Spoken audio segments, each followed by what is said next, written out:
Hey, what's up, everybody? Pin here, and in this video, I will be doing my review on an Apple TV 4K 2022 model. I have the 128 gig that supports Wi-Fi 6 and Ethernet. Now, this is going to be a video of me showcasing the device and the remote because I had prior videos with that.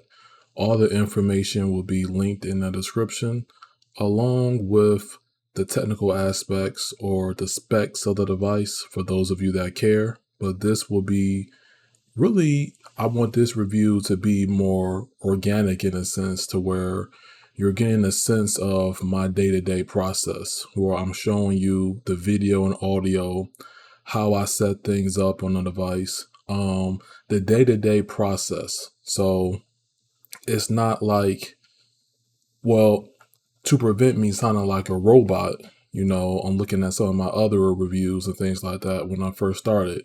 I think it'll be a great help to the viewers this way if I just go over what I simply set up, keep it basic, keep it more straightforward, and generally talk about how I'm liking the device.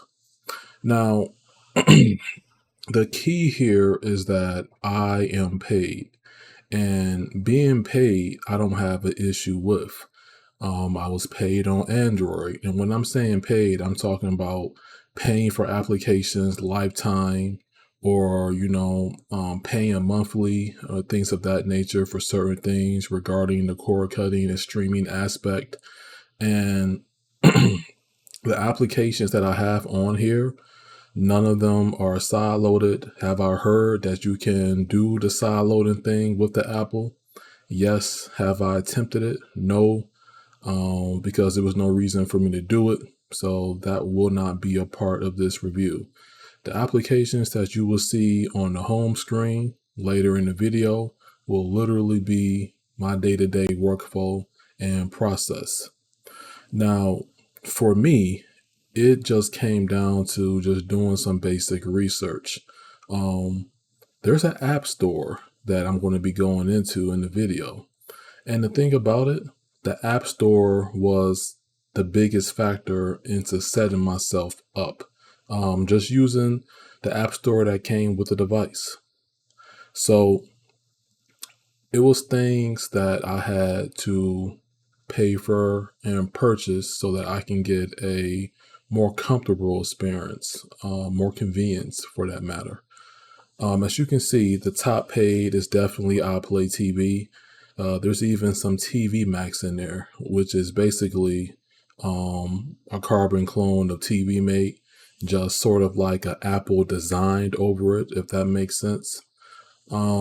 Infuse, for the media library when it comes to movies and TV shows, iPlay TV and TV Max, and generally iTunes movies and TV shows, but that's integrated with the Apple TV 4K.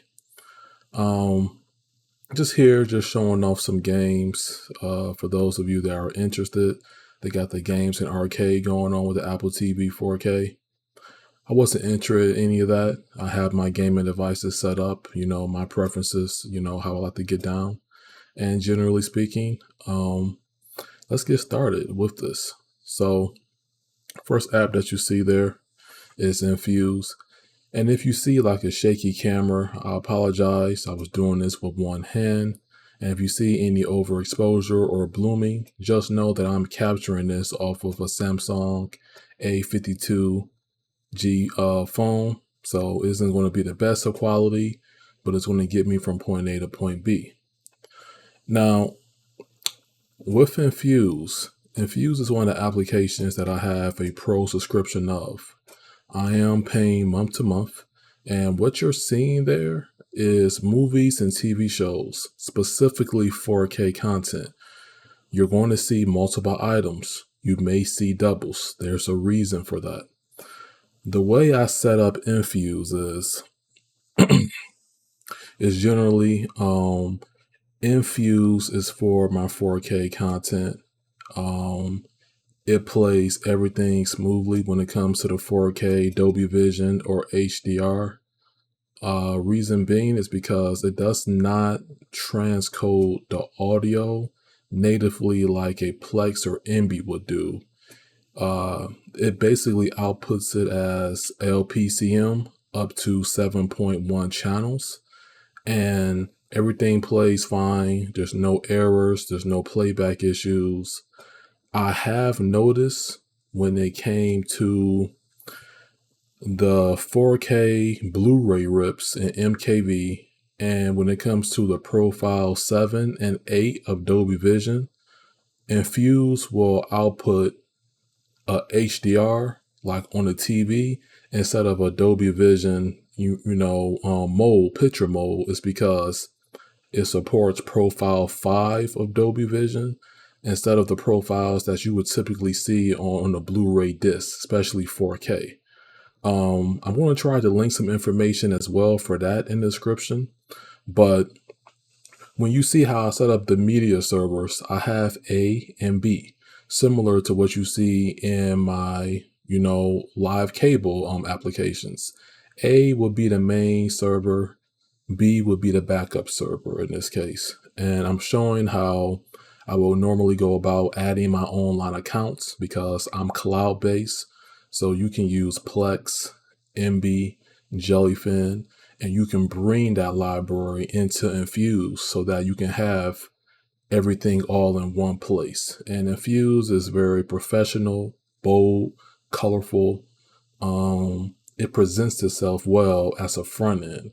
It reminds me as KODI with the, media server add-ons to where it's syncing the content to a display. And really all you do is just set it up how you wish to a certain aspect, and you have your front end interface. So you see here where it says on A, that is my main server. So I'm just showcasing the different layouts and how long it's going to take to get from point A to point B, clicking on an actor that's featured in the film, and it brings up the films that they're in based on what my library has at the date of this video. And you see here that there's 4K HDR, and on B is the backup server.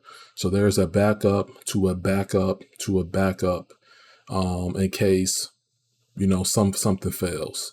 So I have some safety measures in place to ensure that my streaming workflow is optimal and efficient. Emby. This application is interesting on the Apple TV. And notice with this review, you're sort of getting like a play-by-play, basically with the applications and my experiences. I find it important that because it's a streaming device, that I talk about the streaming apps that I'm using on a day-to-day. Emby on the Apple TV 4K from a presentation perspective looks lovely. Presentation-wise, I like how they have it on Android tvOS, even on the phones, it looks nice. And on Apple, it transitioned over in terms of the look and feel. What's different is the settings. It's pretty bare bones. It has the video quality up to 4K, 160 megabits per second.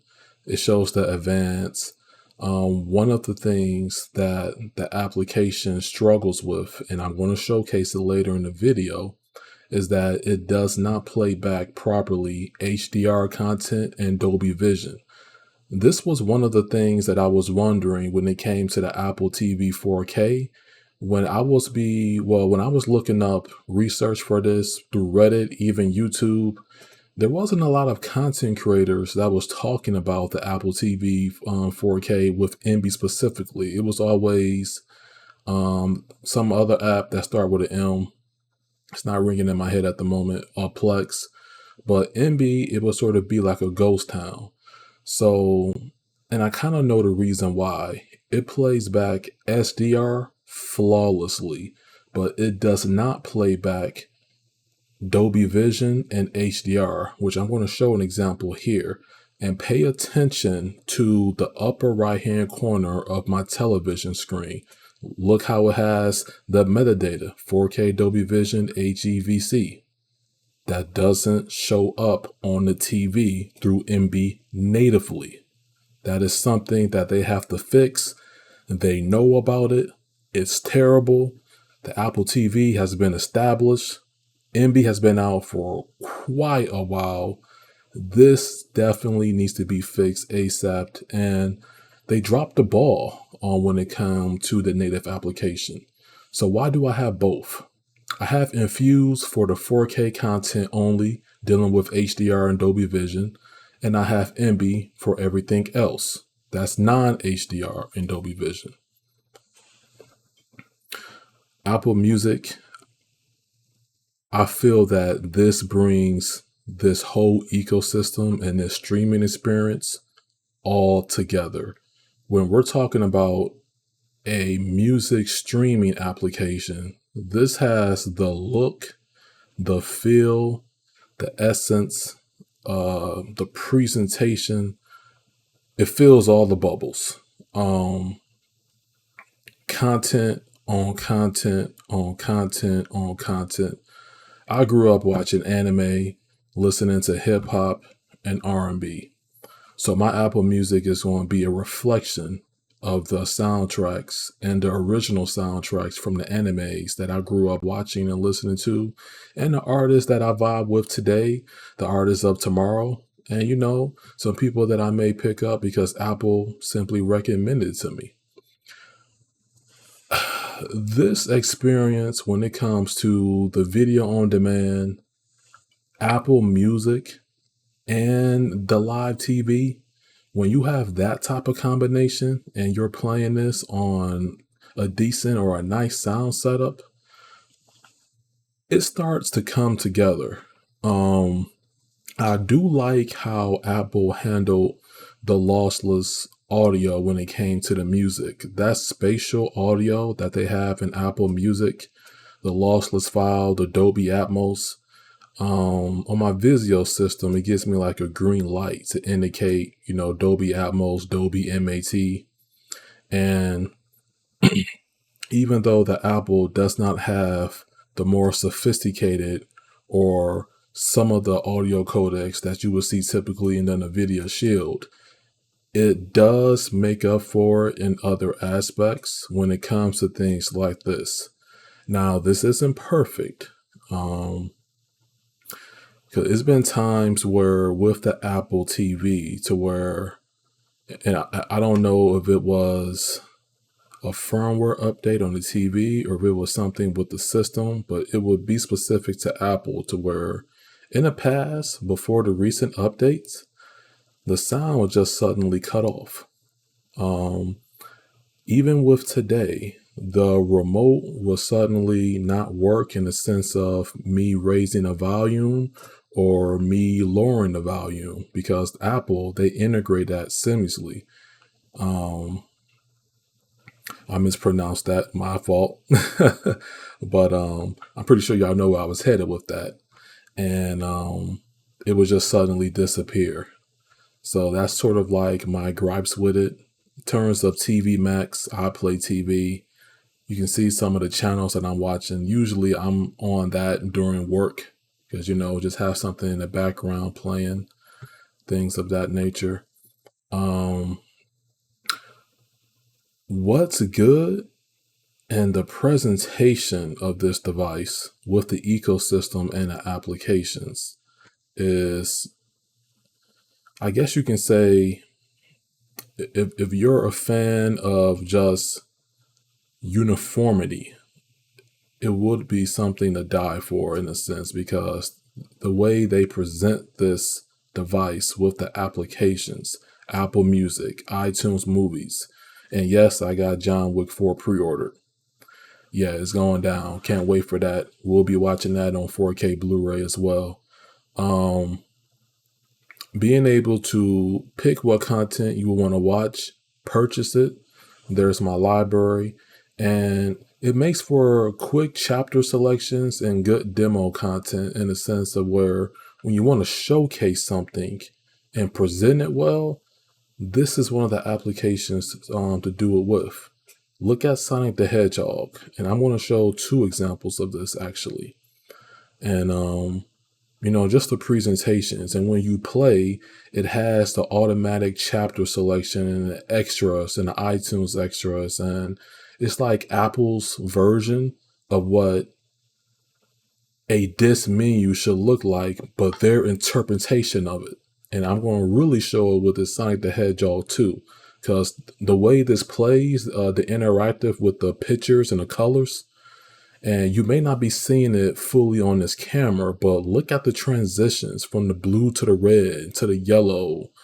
And it's when you have this on the big screen in a dark room environment with the sound system up, where it lacks in the audio department, it definitely makes up in the video / presentation department when it comes to just presenting the content.